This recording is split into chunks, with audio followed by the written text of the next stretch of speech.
Greetings to one and all, it's your old buddy Jay here, coming at you with another Countermeasures game changer.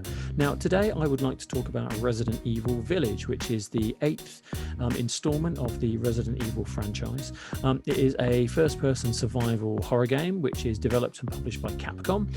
It is a sequel to Resident Evil 7 Biohazard, and once again you control the protagonist from Biohazard. Is a chap called Ethan Winters, and in this game he's not searching for his wife anymore, he's searching for his daughter.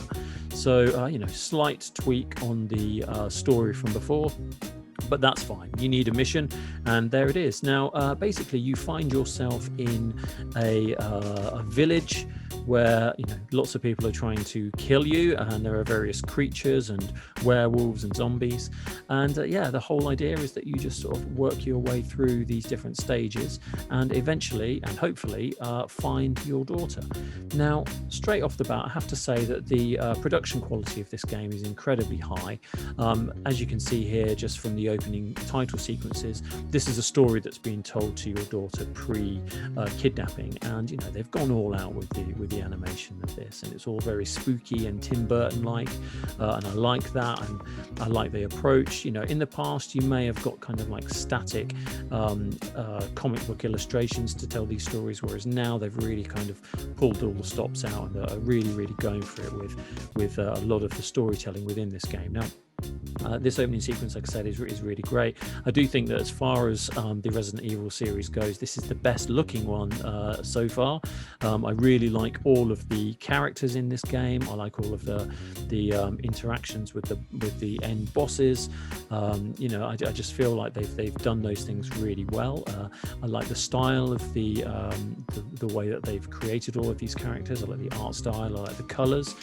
Things are very muted and grey and dark and dank, like all of these kind of zombie survival games are, but they are littered with color, which becomes a significant part of this game as well. And like you can see here, it's a very dark and dank world, but there are parts of it that are sort of bright and vibrant, and I think that's strikes a nice balance and gives it a nice tone of voice while you're playing this.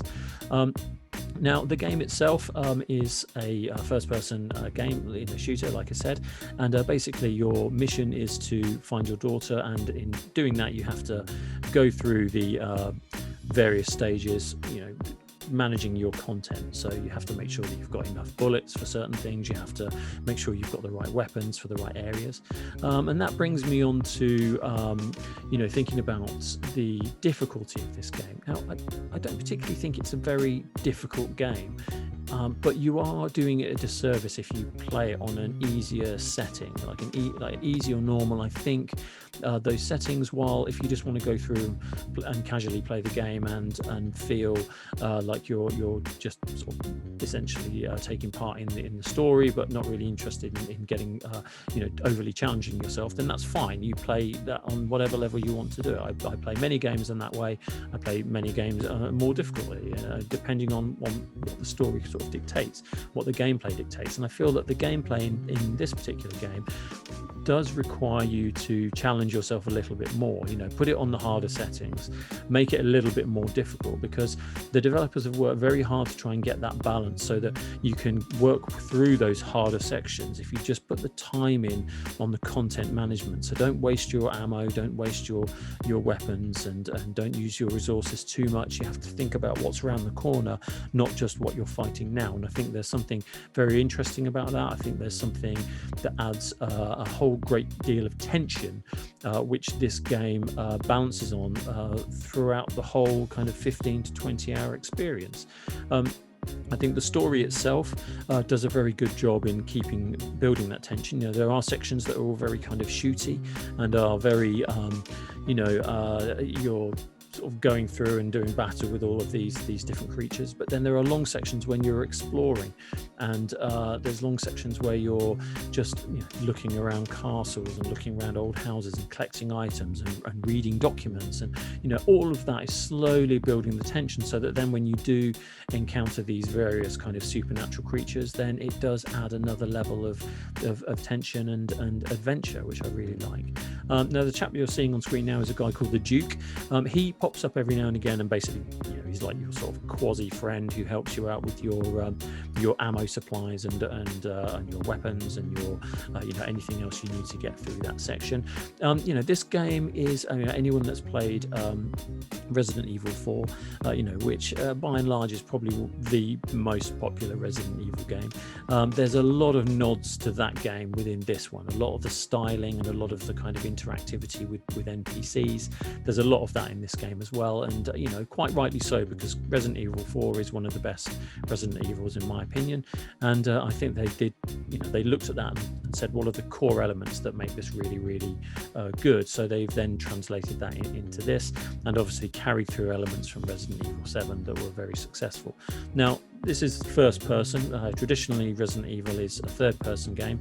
I'm fine with that. I think Resident Evil Village being first person is great. It does allow you to get more absorbed into it. Personally, I like to see my character when I'm playing these sort of games, but by putting it in first person, it does absorb you within the the story a little bit more. I think it does kind of, it doesn't take you out of it quite so much as with a third person game. So yeah, I did really enjoy playing through this one. I think they've done a really great job in the storytelling. They've done a really great job in the mechanics of the game are really great. The graphics are amazing. The atmosphere building is brilliant. I played this on PS5, and it really pushes the tech on this one as far as I can see. I mean, I've been playing Rift Apart with Ratchet and Clank as well, and that really does start to show you what the PlayStation 5 can do in terms of what it can do with its mechanics and its graphics.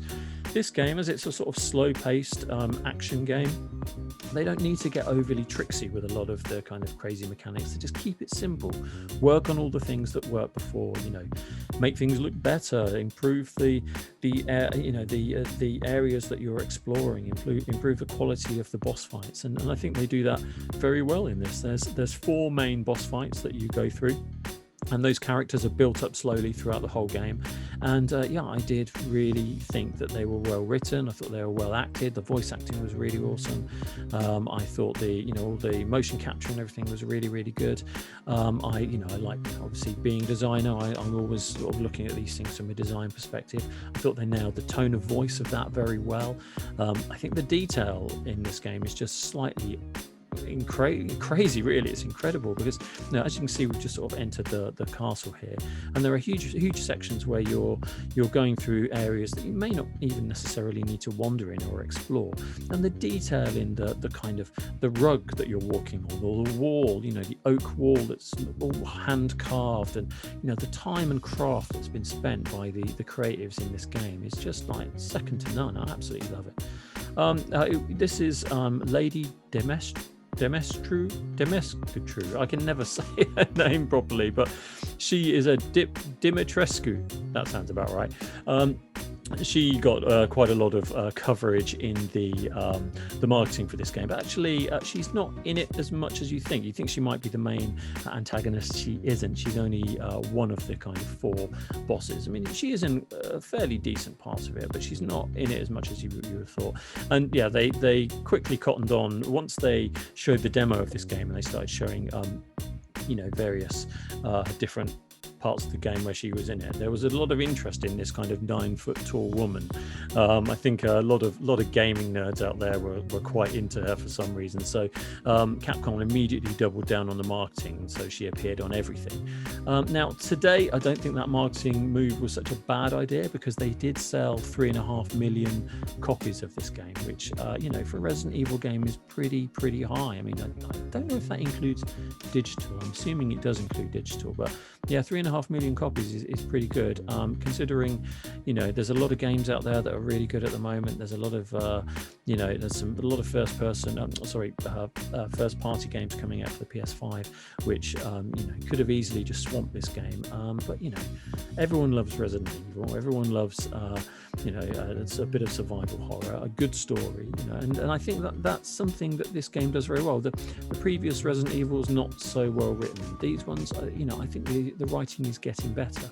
Now, there are moments in this game where your character Ethan gets horrifically injured, like missing fingers, and his hand gets cut off at one point, and all this kind of stuff. And while you're playing it, you're a little bit like, right, okay, is that am I some kind of monster, or is there some, what's kind of happening here? Am I dreaming? You don't really know. And my fear for this game was that they would just sort of wash over that and just say, oh, it's just, you're playing a game, so it's just something that happens. They just sort of hand wave it away.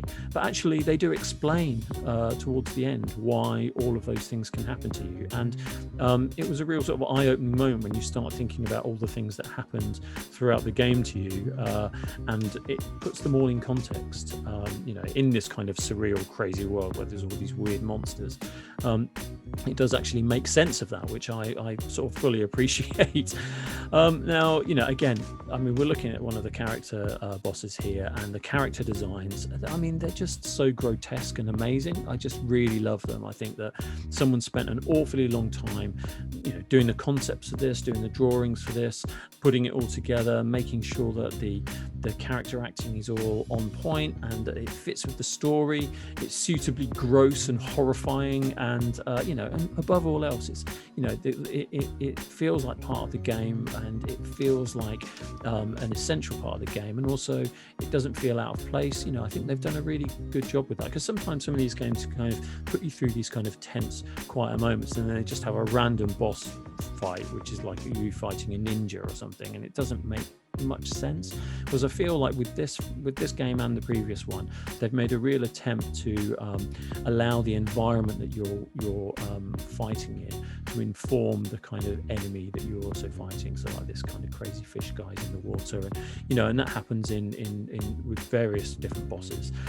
The worst boss, I would have to say, and I have to flag it up, is the fourth one, where you're fighting through a factory, and it's essentially sort of turns into a bit of a kind of Call of Duty action sequence at the end, which is the worst part of this game. I have to mark it down slightly for that, because they didn't need to do that. It didn't need to have that. Here we go. Like, we're sort of jumping into this kind of sort of machine gun tractor, which I don't know why they feel like they have to shoehorn this all in here, because it's towards the end of the game. So if people who love Call of Duty have played the first sort of 2 or 3 hours of this game, where it is all slow paced and slowly building the tension, they're not going to hang out until this part. So really, it's only the fans of Resident Evil that have got to this part anyway, and it is just a bit of a chore. It doesn't really work, this part. The connectivity of you fighting the boss with these machine guns and chainsaws, I didn't really feel connected to this in any way when I was playing it. It just took me out of the experience slightly. But luckily it doesn't last for very long, and it snaps you back in as soon as it can do, which I did appreciate. Now, if I had to give this game a score, I believe I scored the demo an 8 out of 10.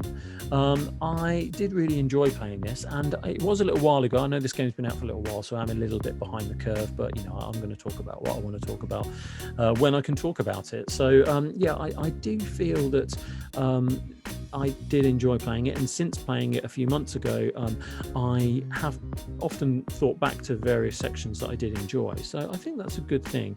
Now, when you're playing a game that you've been playing for a little while, and then time goes by, if you're not really sort of thinking about it, it's like watching a good movie. Every now and again, something you see in general life or something else you're watching will kind of remind you of key moments of that other thing you did. And I feel that, like that, over the last few months, I have sort of had the occasion where I've remembered a scenario from this game that I wouldn't necessarily have done with previous iterations. So I think that is something that this game has. There is definitely some more memorable moments. Not that this is one of them, looking at now, but I do feel that that's just down to the writing, the quality of the writing, and the characters and the voice acting, like I said, and etc. etc. So yeah, if I had to give it a score now, I would give it a 9 out of 10. I think it's an absolute must play if you like this kind of sort of genre, and yeah, if you can get your hands on it and give it a go, I would definitely recommend that you do it. So yeah, that's about all I've got to say. I hope you enjoy this review. It's been a little while since I've done a gaming one. I've been sort of fairly busy doing other stuff on the channel, etc. etc. But yeah, I wanted to get this one out there because I do like to sort of talk about the games that I want to recommend, and yeah, this is one of them. So all I have to say is be good, stay safe, be kind to one another. Cheers.